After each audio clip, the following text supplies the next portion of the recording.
Hello and welcome back to the first Molby On The Spot of 2026. I'm Trev Downey here in my field in beautiful rural Ireland, and I'm joined by the legend that is Jan Mølby to catch up on a lot of stuff, my friend. How are you been? Yeah, excellent, Trevor. I hope you've been well.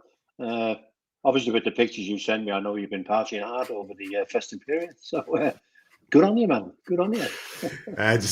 Just keeping the Irish end up. I have to say it's been a very interesting period since we've had a bit of downtime. The famous unbeaten run has extended, and yet the form has not been in any way encouraging or enticing. The results have been fine, but underwhelming. A lot of dodgy draws in there and stuff like that. Nothing to really get the paces of your heart getting accelerated. I wonder, as you looked at these games as they unfolded over the last couple of weeks, do you see a thing building? I guess that's where I've been left with it, is can I see what he's trying to do? And aside altogether, Jan, from not being as vulnerable by having dour games, which are low risk, I don't see a plan that is evolving apart from that. I'm pretty much with you, Trevor. I saw somebody the other day describe it as the most unimpressive unbeaten run ever, which possibly is a little bit harsh because we are nevertheless unbeaten in 11 games. And I don't like to be clever after the event, but the league came down at Arsenal. I spoke to a lot of people who go, whoa, you know. I actually thought that game would suit Liverpool because of the way that Arsenal play, and Arsenal was never going to overcommit either to try and win the game. They were quite happy to take a point. But again, after the game, people said something to build on, and I don't know if there is. So I'm at the same state as you, Trevor, unbeaten in 11. But how far away are we from it all clicking? Because there's more in our team than what we're seeing at the moment, and I don't think we're getting anywhere near that. The way that we play, I don't take a lot from any of the games apart from the fact that we somehow managed to remain unbeaten. But I don't see the next step. I don't see what the next thing is. I totally agree with you. It's pretty dull at the moment, I have to say. Yeah, uninspiring, and I think he's suffering on a number of levels. Maybe having to follow the Klopp era, where we were guaranteed excitement and intensity at all times. That was always going to be tricky. And if you recall the early parts of last season, where the play was quite, if not cautious, deliberate by comparison to the more sort of high intensity pressing and all the rest that we associated with the Klopp era, but it worked, and we had a squad of players that were wrangled into an unassailable position by this time last year, where we were like, it was a matter of when would we get the league wrapped up, and it was great. Better even than where Arsenal are this season.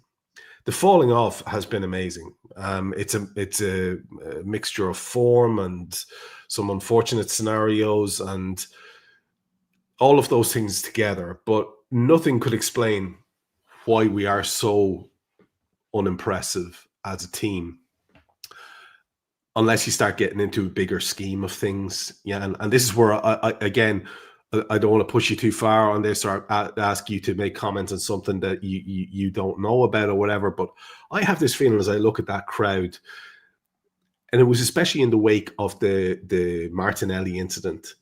Even Gary Neville was saying, why aren't people up in his face? And can you imagine if someone did that to one of your teammates, if that had been you or one of your teammates in the 80s, what the reaction would be? And it's not about being caveman. It's about actually showing that you care.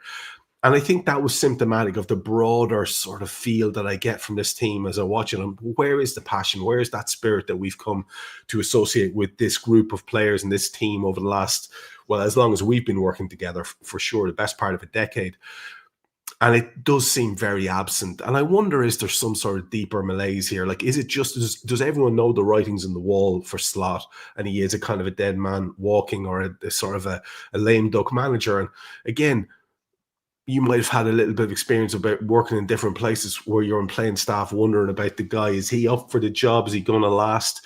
These things can take hold, can't they, in a player group? And some of them have made some peculiar comments. McAllister, Dom Sabozlai, things that you could interpret differently if you wanted. Yeah, I mean, when you talk about the way that we play and the lack of intensity and the lack of fight and whatever, it's easy to say, where is Luis Diaz and where's Darwin Núñez? As much as when they left, they thought we'll get better. We'll get more consistent players than them, but we also lost something. And it's almost as if Arne Slot took the joy out of it. That intensity.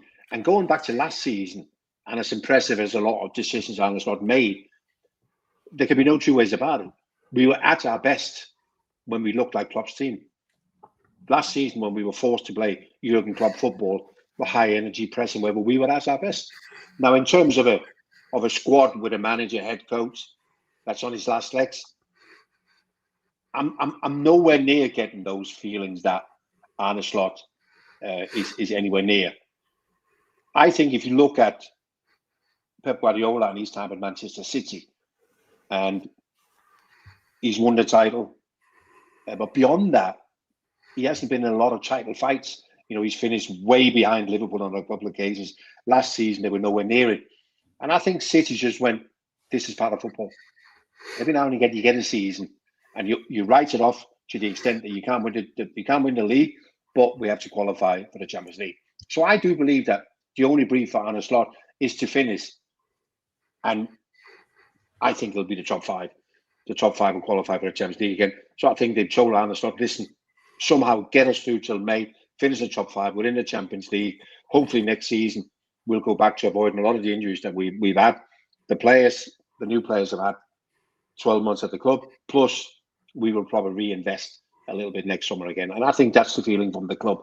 And then, should he get to there, and I'm talking about August 2026, then obviously the pressure cramps up again because you have a squad capable of more than what you're showing at the moment. But I also think that the people behind the scenes will go, this is how football is sometimes.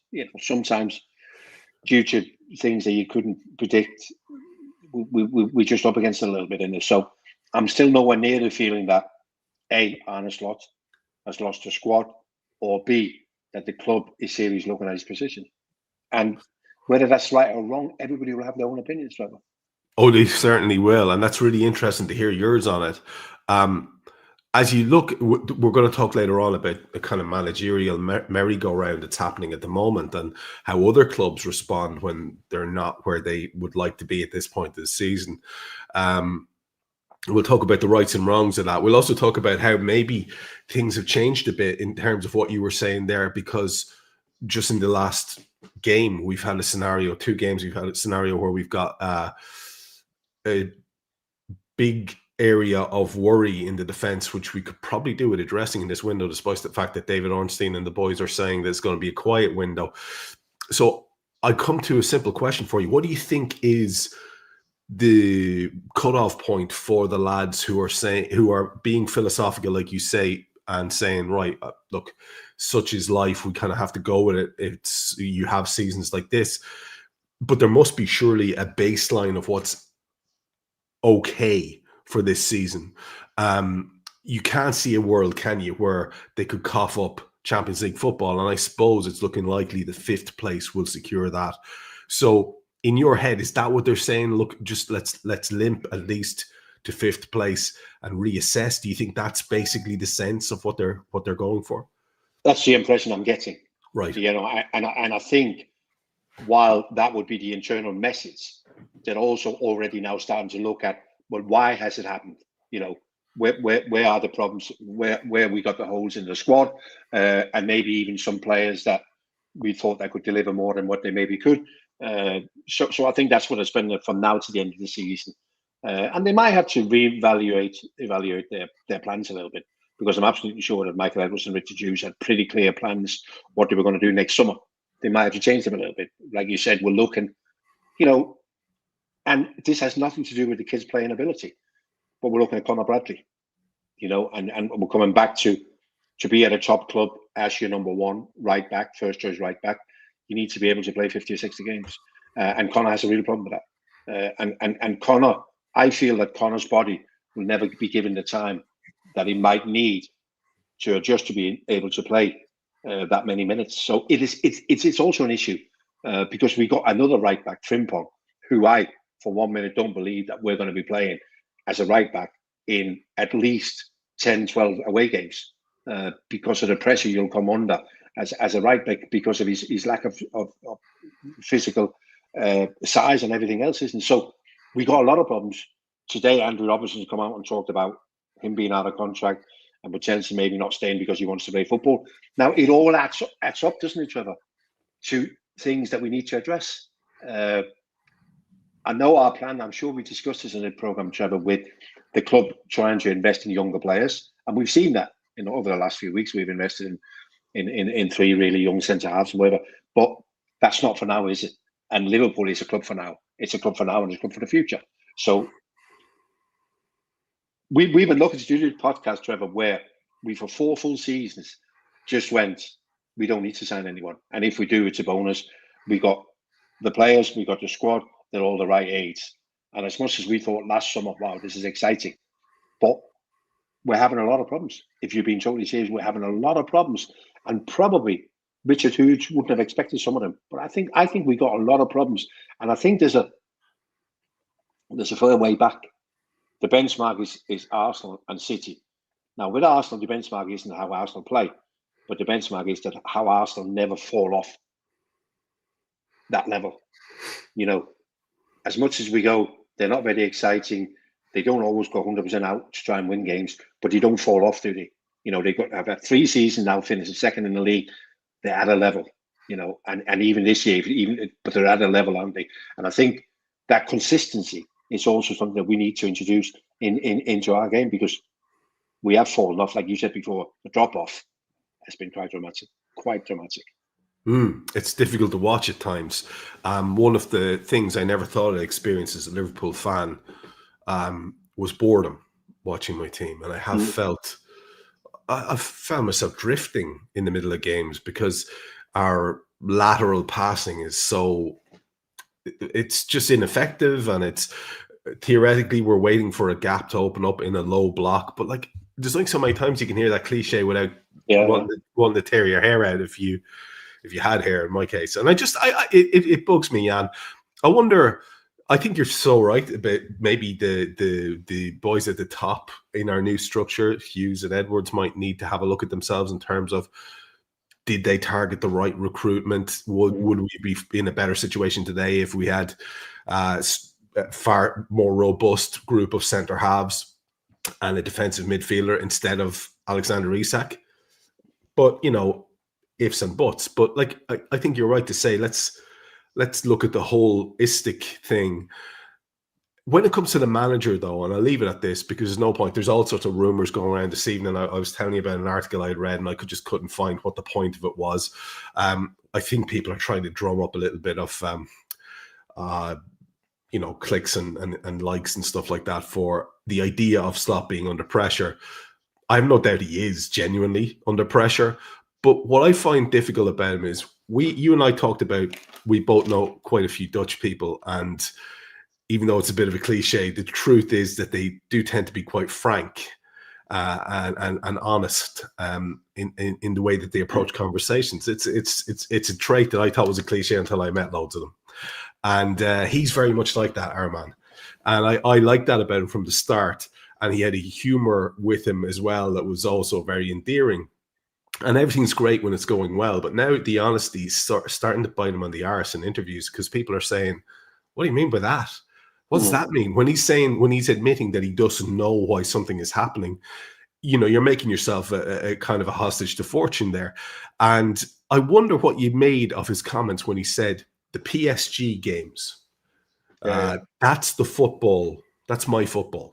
Because now again, your opinion is going to count for a whole lot more here. But as a fella who's been around for 5 decades watching football, they were 2 very different games. I'm not sure what he meant by that. I mean, we mugged them in Paris. We took a pounding. Our goalkeeper was a superhuman. on the night, and then it was a completely different affair in Anfield. I can understand if he was saying that's the football I like. I just didn't quite get it. Am I missing something obvious there, Jan, that like amateurs like me wouldn't see in his remarks? Do you think he meant PSG?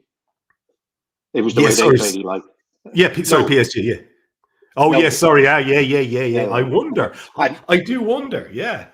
Yeah. But he was actually saying, well, if we could play anywhere near, but it was yet another quite bizarre comment. I don't know where I stand on this, Trevor, in terms of honesty, and also I have this. Arne Slot does not have enough time in front of a microphone to explain everything that happens in the game of football. That's why we have not so much our show, because we don't go into analysing, but there's plenty of shows who analyse, isn't there? And some are very good and some are not very good, isn't it? I always remember Arsene Wenger, who never ever spoke about why certain things happen in the game of football.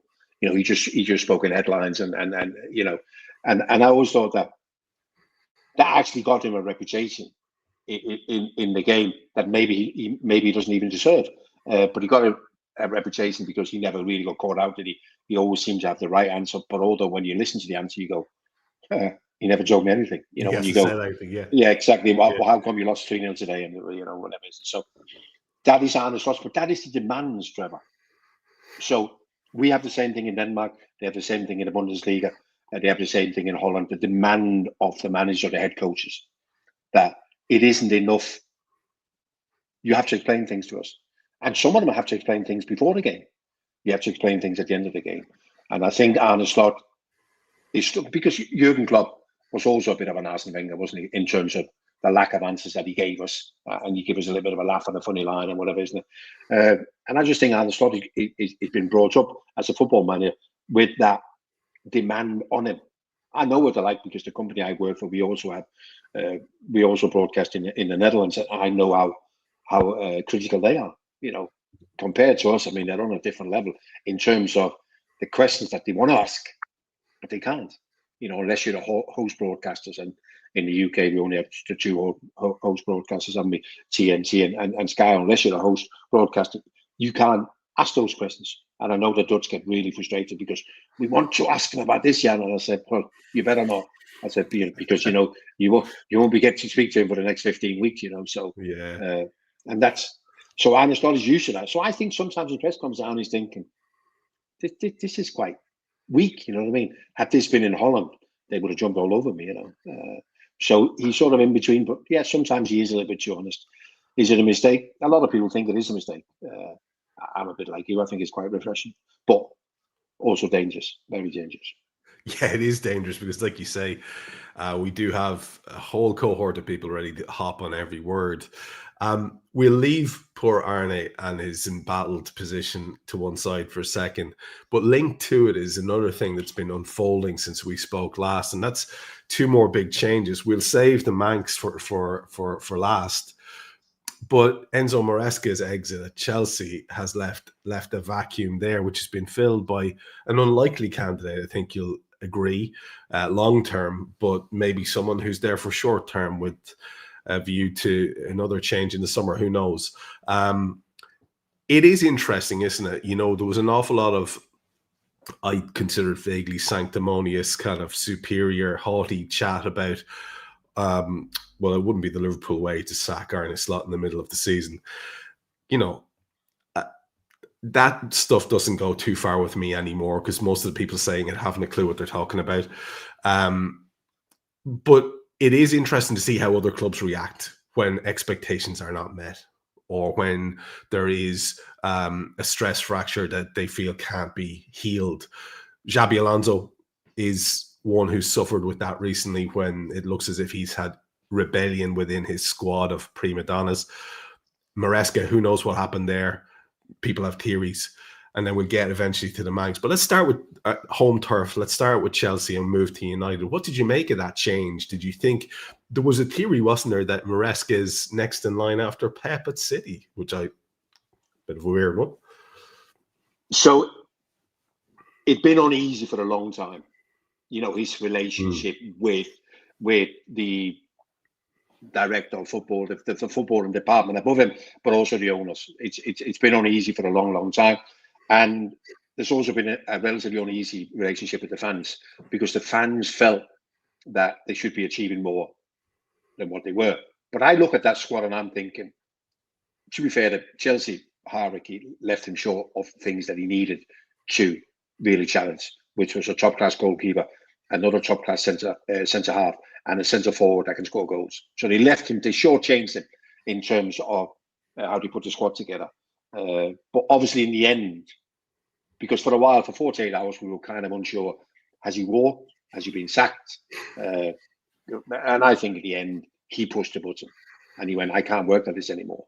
And when he did that, he probably left some money on the negotiation table when he got his contract paid up. But I think he was quite happy in terms of he was linked in October by all accounts. Juventus and Manchester City contacted his people to see if he was interested. Chelsea felt that affected him, that he was distracted from the job, because let's not forget, I think it was end of November they played Arsenal at home. Had they beaten Arsenal, I think they'd have gone 3 points behind Arsenal, so they were in a title challenge then. I think now they're only 1 point from being outside the top 10. So things hadn't gone well for them. So it is an issue. Chelsea always had this ready-made manager at Strasbourg with Liam Rosenior. He'd gone there to take that job, and it was only a matter of time. And this was the perfect time. In terms of the 6.5-year contract, we did a Chelsea game a couple of weeks ago, and we had to dig into it a little bit. And within those long-term contracts with the managers, they have rolling 12-month deals. So as much as he's contracted for 6.5 years, should he be sacked, it then becomes a rolling 12-month contract that they have to pay up. It's a gamble. He's been very adamant, hasn't he, that he's not a yes man, that he's his own man. But I think there is a feeling that people above in power at Chelsea demand that certain players play, because this is not necessarily a football club that needs to be successful in winning trophies. They need to be successful in terms of showcasing their young players so they can move them on and sell them. It's quite an incredible business model they have at Chelsea, that everything is for sale as long as the price is right. You know, even overriding how close you might be to winning trophies. So, well, of course, Trevor, there's always people who want to take these jobs, isn't it? Well, 6.5 years for Liam Rosenior. What would it take for him to survive for 6.5 years? I don't know. Dude, if he's there 6.5 months, I will be absolutely shocked. I just don't see it. It's maybe I'm completely wrong. The interesting thing there is, in terms of Maresca, just a knock-on question from that. Do you think he has what it takes to take over from Guardiola at City? I think the least you can do is, if you want to make that, if you want to make a decision, is that give him a job where the squad is designed in a way that you have a chance. You know, so if he was to go to Manchester City, at least the squad would be more than capable of competing, and then we'd learn. I have my reservations. I have my reservations whether he's an out-and-out winner. But it would be interesting to see if he ever got a big job. I don't know how much damage this does to his reputation. The whole thing and the stories that came out after, you know, about him speaking to other clubs and whatever else, isn't it? So, Trevor, I think football is in desperately need of the new bunch of top managers. You know, we've had a period, haven't we, with Klopp and with Guardiola, and obviously the boys at PSG, Luis Enrique and Louis van Gaal and Jose Mourinho, and you know, a lot of top managers. And I'm looking now, and I'm looking and thinking where the next group coming from. So when Liverpool sack, there's somebody out there, isn't it? When Manchester United sack, there's somebody out there, isn't it? Not the requirement is that, oh, you need to have played for the club, otherwise you can't be our, you know, short-term manager. It is mental, isn't it? It is mental, a club of the size of Manchester United, and they sack a manager, and this is what they've come up with. Wow. It again, just specifically to get a comment on that. The stories are that Amorim was very much sticking to his guns, and he wanted to do things the way he wanted to do them, and that was causing frustrations up and down. I don't understand why you hire a guy like that and let him present to you, and then you decide differently along the lines. Now, maybe we're getting a simplified version of things we usually would be, no doubt about it. So I don't always go with the basic, simple media narrative. There could be more to it than what was put out there. But it is strange that you don't back your vision if your vision is this young manager who's going to shake things up, especially when then there's likely to be a fall off. Now, in terms of Michael Carrick, I don't know, there was some sort of a lot of interesting things there being spoken about. There was Ferguson, Fletcher, all these names coming up with links to Alex Ferguson. It had the whiff of something that is still not let go of the past, if you know what I'm saying. We'll go with Amorim, but if he doesn't work out, we'll get one of Fergie's boys back in to steady the ship. And it's very, very tempting. We understand that at Liverpool. We've done it in recent years. But it just seems as if there's no grand plan there, doesn't it? I mean, it's very strange. Trevor, you're not a Manchester United fan, yeah? But if you look through the history of Manchester United, what we're seeing now has been the majority of their history. A shambles of a football club. They've only had 2 successful periods where they've had 2 great managers. None of them who are Manchester United people. We talk about the Manchester United DNA. They both came from outside. They were both Scottish. That's the only successful periods they've had. Apart from that, and they got relegated in the 70s, yeah? Apart from that, Trevor, more or less what we're seeing now is what we're used to with Manchester United, apart from those 2 periods. So I think Manchester United always have had an issue in terms of never being on the money. And in terms of Ruben Amorim, I do more Manchester United games in the season than I do Liverpool games. I never for 1 minute felt he was under pressure. The impression I got, this guy's not under pressure, and he knows he's not under pressure because of the decisions that he would make. He would never rush people back from injury. He would never rush the new players into the team before they were ready. He was ever so calm. This was a man not under pressure, felt he had the backing of the club, although there might have been some disagreement in terms of the system. So now it appears that the 3-4-2-1 system that he prefers, the people, Jason Wilcox and whoever else, didn't like that. And they thought he should change, and he stood his ground. So I never felt they had the players to play that system. Now they want to play 4-3-3. I'll guarantee you one thing, Trevor. They don't have the players to play 4-3-3 either. So I honestly got, I don't know. They'd had a meeting. They'd obviously fallen out. Ruben Amorim, we're now hearing some of the names that Ruben Amorim wanted to sign. And the club found some cheaper solutions that hasn't worked out. But I don't know, Trevor, I would almost take my reputation that there's nothing unusual about Manchester United being the way they are. They've been like this now, Trevor, since 2013 when he walked out, Sir Alex. And then you go back to before he walked in and you look at their time before he walked in, going back to 1986, this is the norm. Yeah, I love that. I think that's it's interesting for people to get a perspective like that every so often, because it's almost as if you have to speak in reverential tones about that lot because of that huge period of dominance where we did suffer at the same time. Yeah, and people think that's Manchester United. Yes, they do. Absolutely. That was Sir Alex. Yes. Yeah. Yeah. There could be absolutely no doubt that was Sir Alex. And you keep talking about, David Gill and all these people that behind the scenes that retired. No, Sir Alex retired. That was your problem. He could have run that club on his own with the kit man, the famous kit man, and the ladies who sadly passed away not so long ago. That was almost, he could have run the club with them 2 people. That's all he needed, because he made all the decisions anyway. That final league, Jan, he won that himself because they exactly. did not have the squad. It was his presence on the sideline intimidating everyone into one last title for sure. You said something interesting there about not having the players to play with. Could I read you something before we move to Liverpool stuff in case people are getting angsty? We will get to Liverpool, we'll get to Liverpool games and all that, but we've been due a catch up here.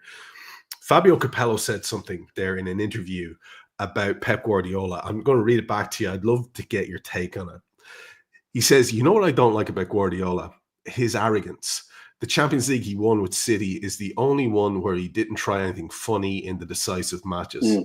But all the other years in Manchester and Munich and on key days, he always wanted to be the protagonist. He would change things and invent them so he could say, it's not the players who win it, it's me. And that arrogance cost him several Champions Leagues.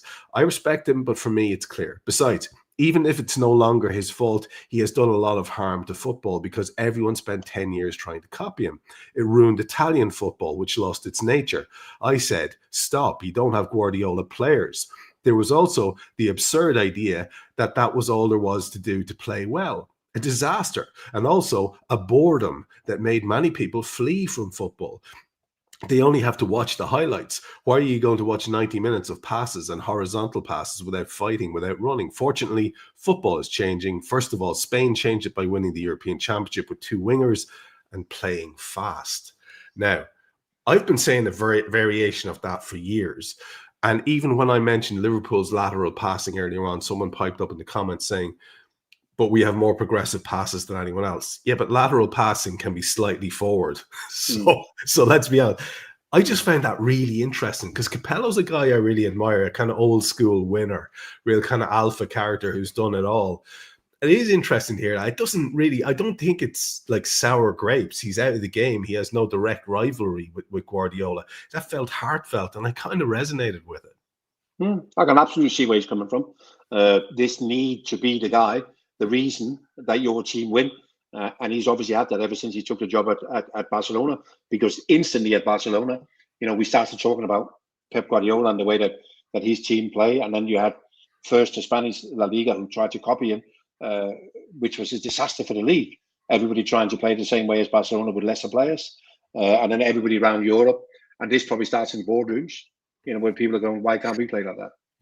Well, we can't play like that because there isn't enough players in the world for 15, 20 top teams to play in that way. So I kind of like what Capello's saying now is that we're going back to, managers like the boy down at Bournemouth, Iraola, and the way he wants to play. And we just run and we challenge the other team with our energy and with our pace, and we get the ball, we run forward. There is no safety first. We play with a risk and we get rewards, and sometimes we don't. So Guardiola now, we talk about Guardiola now with Manchester City, and his 2 fullbacks, 2 midfield players, he's converted, isn't it? And he converted when the fullback or the centre half step in to centre midfield, all these things. And we kind of all get carried away by it all, don't we? But I'll guarantee you, Trevor,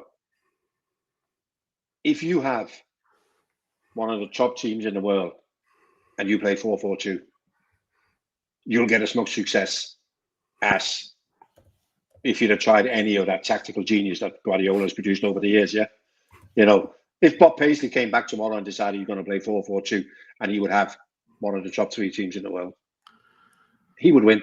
I'm telling you. And then they can do whatever they want. They can talk about the pivotal number 6, and then this is important, and inverted this and inverted that, and whatever, isn't it? And Bob will just go, we just play like this. We play 4-4-2. We get people around the ball. We attack when we have the ball, and when we don't have the ball, we defend. It's football somewhere is still as simple as that, Trevor. You defend, you create goals, you score goals. Everything else is. I sometimes think with stats, and I might be harsh in it, but I think stats sometimes for people who don't know what they're watching. They haven't got a clue what they're watching, so they need to. Like you said before, progressive passes or whatever. Yeah, but there's an eye test in it. Whatever we think about the Arsenal game, but we didn't have a single shot on target in 98 minutes of football. And it's all very good saying it was a good point. It was a good point. But still, we should not accept as Liverpool Football Club, as the defending champions, to go to Arsenal and go, well, we got a draw, but we never had a shot on target. And we were the better team, but we were the better team in a match where the goals didn't matter. We could have played with our goalkeepers, couldn't we? Could have took the 2 goals away, put the 2 goals away, and we would have just played what you do in training, possession and whatever. So, in the end, if you're ever in doubt, Trevor, trust your eyes. I always look back and think about my old boys at Liverpool, and it was Bob or Joe or whatever. In the end, what do you see? What do you see? And Yeah, love sometimes that. there's no stat that will change my mind. No, I can't unsee that. That's what I've just seen. Yeah. We regularly run into that with the post-match show where we get the stats in the immediate aftermath and we go, that does not tell the tale of the match that I just watched. So, yeah. Interesting in the week to see Liverpool play in the FA Cup. I was curious to get your take on that. Obviously, it was a convincing win in the end in terms of the scoreline. Some very good goals. He went quite strong, which in and of itself might tell you something about the progress of the season to date, perhaps. What do you make of that? And do you think the FA Cup is the type of thing that might really galvanize the squad again and focus good intent back on this manager? That is it the kind of thing that could, get a little bit of excitement? Or do you feel that Liverpool have sort of gone to the stage where it's the two big pots, or that excitement level doesn't exist? It's almost as if it's this. We could win the FA Cup and the League Cup every year, and you would still have certain people dismiss that as, yeah, but what is that really? What do you think about this potential for the Cup to do something good for the season? Yeah, I think it could do some good for the season. I mean, Thursday night at Arsenal, before the game, we were talking to some people who are pretty close with Slot. And I said, what about Monday against Barnsley? And the person said, he will go with what he's got that's not involved tonight. I.e. the starting 11, the people on the bench and people coming back from injury and whatever. So I went a little bit weak again. He said, yeah, that's the feeling that he will go weak. But he didn't, did he? In the end, because when I saw the team, I went, oh, wow, that doesn't resonate with what I was told at the Emirates. But I was made up. I've never been a fan of, we play this team, we make 7 changes, we made 8 changes, and then we put the big boys on the bench. Put the big boys out there and get 3-0 about half time. And if you want to take them off, take them off. But once you're beaten and you got the boys on the bench, Nottingham Forest is an example at Wrexham Friday night. Half the first team was sitting on the bench, and he's forced to bring 3 of them at half time. But by that time, the game's got a pattern, and it's very difficult to change that. So get him out there, get the game won. In terms of the game, it was not a great game, but there were some terrific goals, that's for sure. I played in them games, Trevor. When you win the FA Cup, I've never ever hear anyone go, oh, do you remember when you beat them? Or do you remember? The FA Cup is about one game, innit? And that's the final. That's the only thing that's remembered. So 4-1, some people said it wasn't a great game. And it wasn't a great performance, but we won 4-1. And I played in them games where you're not 100% motivated because it is, no disrespect, but it's Barnsley, and we know we'll probably beat them almost regardless of how we play, isn't it? And as I said before, the only game that ever matters in the FA Cup is the final. So we did what we had to do. Will it be a catalyst for anything? I'm not sure. I'm already looking now and thinking the next round is Brighton. Even if we're at home, I can't guarantee that we can beat Brighton, so I don't quite know. I have the same problem as I had for Manchester United for 2 years. They would win a game and people go, what do you think? I said, I want to see Manchester United play well again. And I have the same problem with Liverpool now. I want to see us play well, but I want us to see play well in a game that represents a top team. So that means that you can defend when you have to defend, you have possession when you need, and you attack. All the aspects of what a good team looks like. That's kind of what I'm after now. I want us to play well against Burnley. Will we? I don't know. Probably highly unlikely. It might be another one of those Wolves-Leeds games, because we know what Burnley are going to do. We're going to put everybody behind the ball and try and frustrate us, But I just, that feeling we had for so many years, Trevor, even when we lost, but we generally always played well, didn't we? It was always exciting, and now I'm just longing back to just play well, please, Doesn't seem to be that big of an ask, and it is remarkable to me to see how people are so happy for the least little crumbs from the table. You see people talking about unbeaten runs. I cringe, Jan, when I hear that. Ultimately, to me, I'm delighted for you if you get a big jolly out of that, but it's kind of loser talk. I mean, this is Liverpool. We're current champions. We should be maximizing the time that we have with lads who are wrapping up their careers with us. We have the squad strength to be doing something. We have the players to be playing in a way that's a whole lot more exciting and inventing and engaging. But it's risk averse. It's drab. And you can say what you like if you want to draw solace from draws and losses this unbeaten run. But to me, it's uninspiring. And like you say, it's something that we have sort of very much grown unaccustomed to. It's very strange, very strange. Let's move on because, like I say, I could find myself getting distracted here by daft comments, and that's no good to anybody. So let's move on and to another thing which might hold something for us in this season, because we'll go and talk about Marseille next. We have 2 games left in this Champions League stage. It is by no means a guarantee that we get into that top echelon where we don't have that qualifying game. But nonetheless, it is possible, Jan. Do you think these 2 games represent an opportunity for us to do this? I think we spoke about it briefly the last time. We looked at where everybody was, and Karabag is going to be no gimme. They're doing quite well. Similarly, Marseille at their place is not going to be any crack at all. When you look at those 2 fixtures, do you feel confidence that we might get into that top band where we can sit back and watch other people dog it out and wait for the knockout rounds? So we win the 2 games. We end up in the top 8. There's no doubt. But I'm not a fan of the Marseille game. I have to be honest. Marseille is probably everything that we don't want to be meeting right now, which is physicality, which is pace, which is a stadium that will also lift them. You know, that stadium and that atmosphere will lift them because they'll also know, you know, should they be able to beat Liverpool, their chances of finishing in the top 8 is. So I'm not a big fan of the Marseille game. The one thing is their lack of experience. Will they get carried away with the whole occasion? You know, this is an opportunity now for us. Match day 7, beat Liverpool. We could finish in top 8. Will they get carried away? And that includes the manager, who's also a bit of a loose cannon in it, De Zerbi. He's a great manager. They will press high, blah, blah, whatever. But do they have enough when it matters? Because Liverpool have all the experience. So it is actually one of those games, Trevor, where what Arne Slot likes is control.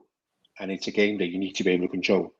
Because if you become involved in an end-to-end game against Marseille, I'm not convinced it's going to end well. 3 years ago, you would have wanted every game you played in to be end-to-end. Chaos games, because we were the world champions at chaos games, weren't we? Now I'm not sure that we even want an end-to-end game, Trevor. So we need to be able to control the game in Marseille. With some of the encouraging things that we've seen, that we can actually grab a hold of with both hands over this run of games. And since the season in general started overall, we've seen some incredible stuff from Hugo Ekitike. He really looks like a superstar in the making. We had seen glimpses of Florian Wirtz, and it seems to be getting a little bit more stable and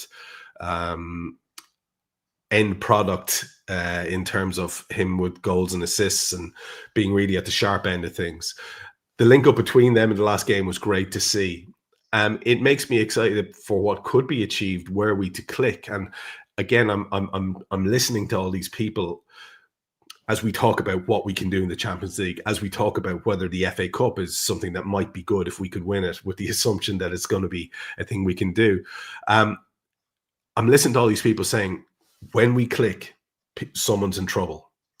And I had been saying that. I was saying it in September, because we still weren't playing well. I was saying it in October. Then the results started to fall away. And I was still saying that we'll get this back on track. And when we do, look at these players we have so much quality. And that is true. I don't know that I have the faith that it is going to click now. I want to think that we can really rescue something amazing out of this season. When you think about that, do you see a reality where he might just stumble arse backwards across the system? Sometimes that can happen, where you're stubbornly going for one thing and then you just have to make an adjustment and all of a sudden it clicks? Is it going to take something like that? Do you think there is a formation, a structure which could see Liverpool go on a bit of a tear between now and the end of the year? But does he allow for that in Yeah. the way that he wants his team to play? Yeah. You know, he does not. I could never imagine Arne Slot to put a team out there and go, listen, lads, get a feel for it and see where it takes us, yeah? He's very structured, isn't he? So I'm not sure that when he puts a team out there, it allows the players to find new relationships with other players or find new ways of playing. I think it's very structured. So I don't think that that is the case. You know, I don't think that we will stumble upon something. It will be more or less in the vein of what we're seeing at the moment. And then we'll just have to build. And the thing that will make us play better is individuals start to play better. It'll be Florian Wirtz finding his feet, Hugo Ekiteke continuing what he's doing, Alexander Isak comes back, and Frimpong, whatever, and Mo Salah comes back, and maybe there's a little bit more left in him. I think that will be the only way is that individuals will improve within that system, because I still think that Arne Slot is going to be very adamant, this is how we play. And you just have to, like I always say to people sometimes, what did you need to do? I said, you need to play better. And people go, I said, well, they need to play better. It is a simple solution, isn't it? So our players need to play better than what they are at the moment, because I don't think the manager is going to allow that kind of freedom to find another way of playing. But in terms of, you know, we talk about, and you talk about, this is Liverpool and this is what we expect. So when Liverpool won the league last year at a cancer, and then we signed the players that we signed in the summer, and you speak to people in the summer and they go, what do you think? Said, we should win it. With what we just done and with the players, with what we should win it. And then you go, what do you think about Florian Wirtz? And I ask people, what do you think about Florian Wirtz? And you go, well, for 100 million plus, he better be the best player we've ever had. So I don't think you were talking about the crumbs, and people are now taking the crumbs, aren't they? And but it's not on, is it? And also, what we do, everybody's fighting for the same listeners and readers, aren't they, Trevor? And everybody wants to be the first one. I told you, Florian Wirtz is back, Florian this and whatever. Florian Wirtz is not at the level. He's top level. He's not, and we're not back. There's still a way to go, isn't it? So it'll take a while, isn't it? So, but I agree. Don't accept crumbs. You know, we have more expectations. Hence the reason that even when we don't have good seasons or whatever, we have expectations and pride that that's not acceptable. That's not enough, isn't it? And we're at that stage now. We say this is not enough. This is not enough for Liverpool Football Club. This is not enough for the squad and for the money that we've invested. We need more, you know, and there is more in them. So, like I said before, play better, please. That's the advice. You need to play better. Yeah, I love it. It's just nice to hear it articulated by yourself. It's remarkable what people pick up on as you're listening. Normally, I don't watch the comments on this one because we're so engrossed and stuff, but I made a New Year's resolution to try and include people. And I just came across someone there who just said that they thought I had said the solution was for Slot to be sacked. And I'm like, right, well, you're clearly not listening to the show. So I'm going to bin those comments off for this week anyway. I want to talk to you about the injuries and squad management in terms of what's the best way to go forward here now. And you know where this is leading. It's leading to the question of whether or not we should do business in this window. And I feel like I've had this conversation an awful lot on the watch of this particular ownership group with different windows over time, where we get briefed very early by the usuals that it's going to be a quiet one. Now, with the idea of us needing to get this bare minimum, and with the idea that we are nowhere near where we need to be in terms of just playing the football that we need to be playing, whether the results continue to be fine or not, do you think that there's a sort of real intensity now in terms of needing to get someone over the line, needing to get one or two bodies in the door in this January window? Because the big guns, Ornstein and the likes, are saying it's going to be a quiet one, even in the wake of Bradley's injury, which I find remarkable. I really do. Some people have even doubled down on it. Well, look at our right back situation. You mentioned Frimpong. He's not robust enough to be a right back in a back four in the Premier League, probably would be our guess. He's been very effective in attacking areas. Love the player. Think he's great. But is he a Premier League right back? And the guy, if anyone else who can play in there at the moment, It's Joe Gomez, who we know is incredibly fragile, and we've got midfielders stepping in. None of this is ideal.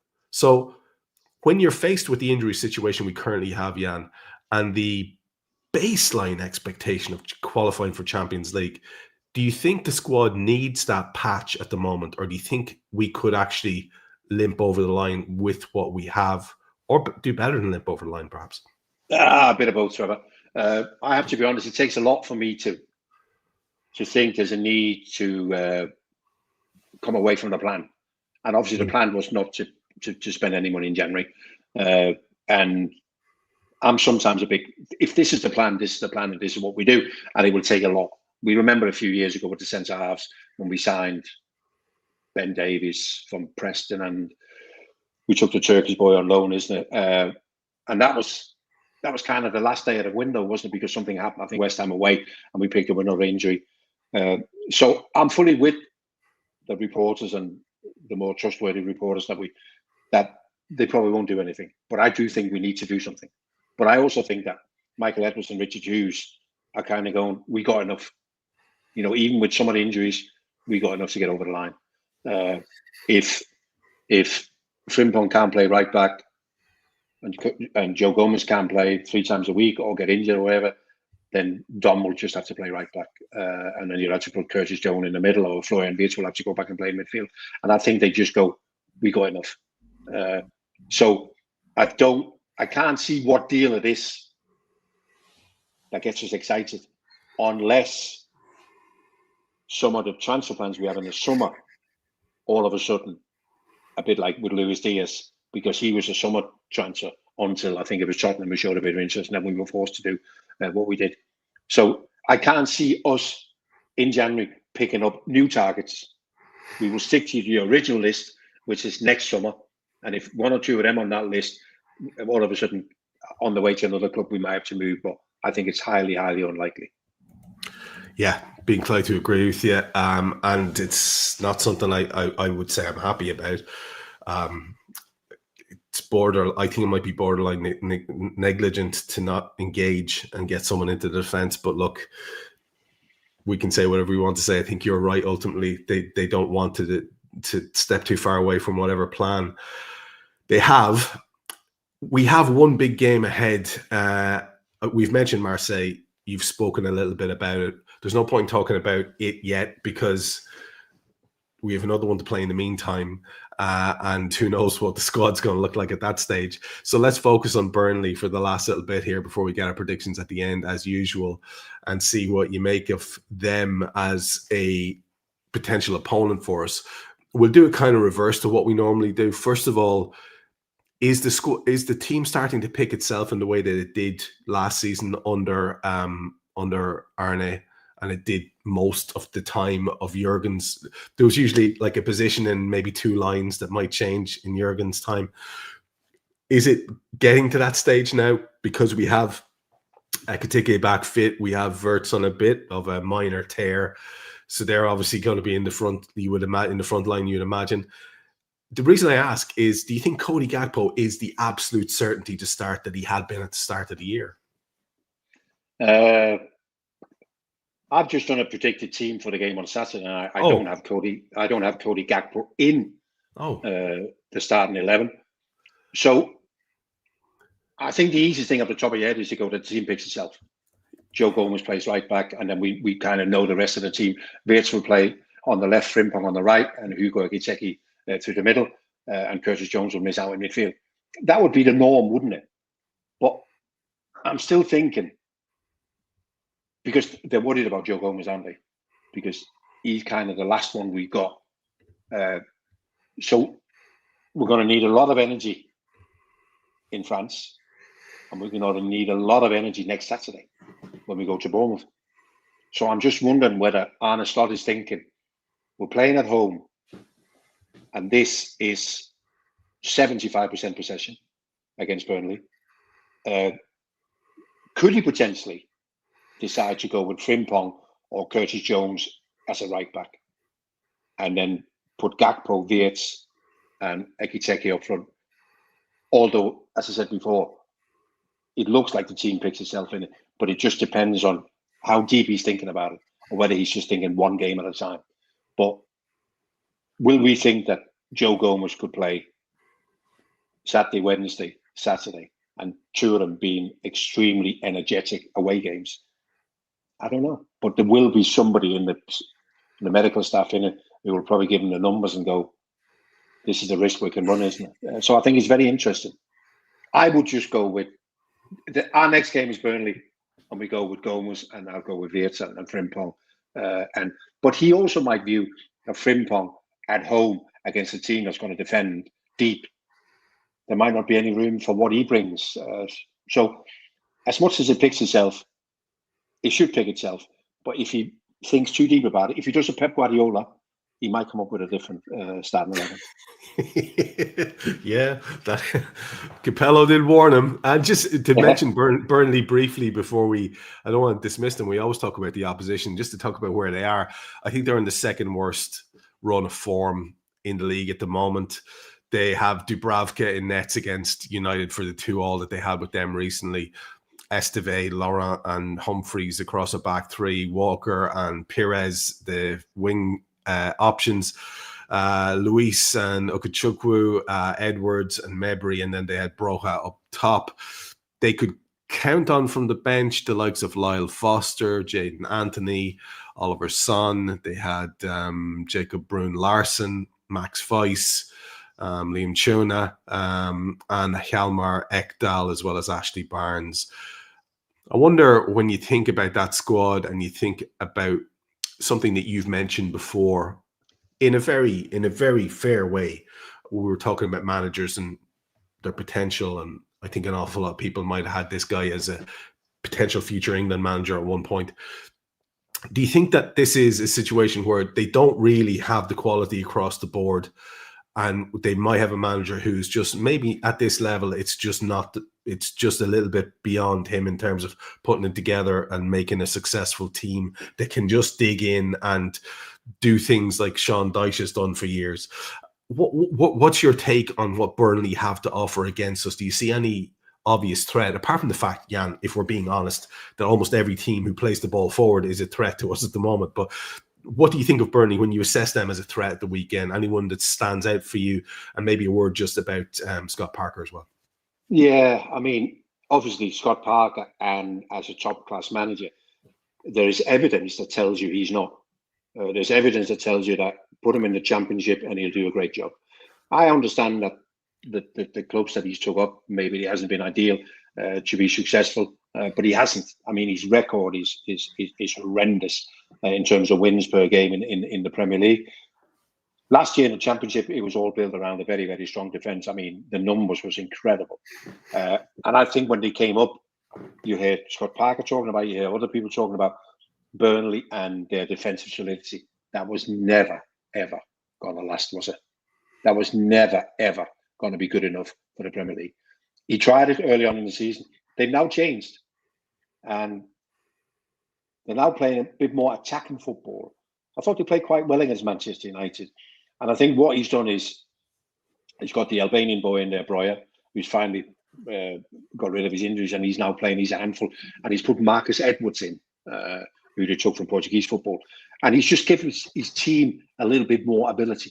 You know, he gave his team a few more players who can carry the play, move the play 30, 40, 50 yards. So that would be your threat. But again, we're talking about the evidence against Scott Parker as a Premier League manager.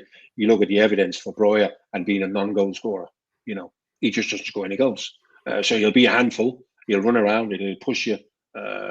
So, you know, again, I always do when these newly promoted teams come into the Premier League, and look at the squad and go, where's your Premier League quality? And I don't see a lot. There isn't a lot of quality there. I tell you who's done well for him. The goalkeeper's done well. They took him from Newcastle, Dubravka. I think he's 37, but I think he's done really well.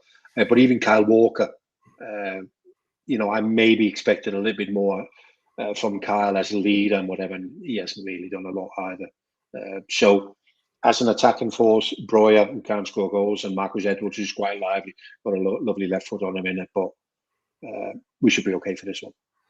You'd like to think so, and that leads us straight to the old prediction time. So, in terms of the two games that are coming up, Burnley and then the Champions League tie against Marseille, how do you see them going, my friend? I think the Burnley one is going to be one of those in controlled possession. I think Liverpool 2, Burnley 0. The Marseille one before, I told you I wasn't overly keen. I think it's a really difficult game. They beat Newcastle not so long ago at home in the Champions League 2-1. But I do think with our experience and with everything that we got, I think we might just be able to get over the line, because I think they might just lose their head. So Marseille 1, Liverpool 2. I'm grabbing both of those with both hands. Hopefully you're right, man. It's been great to catch up. We had an awful lot on the plate there. I've got 6 or 7 topics I didn't get to, but that's the way of it with us. And so I want to just say, as ever, thanks for humoring all the different conversational threads and giving us your pearls of wisdom. It's much appreciated. Yeah, it's quite strange to do the podcast and having to be a little bit critical. But, I think that's the moment we're in. I think you're allowed to be critical because things aren't as we expect them to be. So, but there's a long way to go. There is a long way to go, so stick with us. Thanks for your ears and your eyes. Even you miserable bastards in the chat panel who've been given out amongst yourselves. We love you, really. So do stick with us. Jan and I will be back to you next week. We'll have 2 more games to preview, 2 games to talk about.